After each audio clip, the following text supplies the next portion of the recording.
Nagbagsakan ng kisame at nagkabitak-bitak ang mga pader sa Maiquetía Airport. Dios mío, está temblando.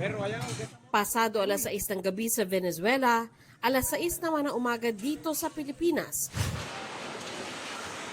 Nang yumanig ang magnitude 7.2 na lindol at pinabagsak ang gusaling ito sa bayan ng Nagua-Nagua sa Carabobo.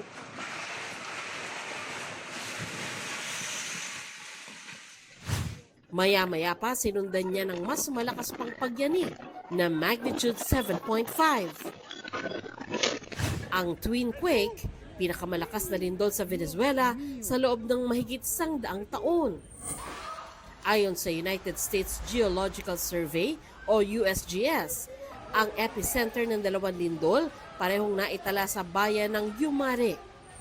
Ramdam yan hanggang sa capital ng Venezuela na Caracas, kung saan may mga residenteng natrap sa pagguho. Hanggang sa lungsod ng La Guaira, may mga natrap at humingi ng tulong. Ang lalaking ito, bumalik sa gumuhong gusali para hanapin ang kanyang anak. Nasira ang maraming bahay at mga gusali. Ayon sa ulat ng Reuters, holiday sa Venezuela nang lumindol kaya marami ang nasa kanilang mga bahay. Isinailalim na sa state of calamity ang Venezuela.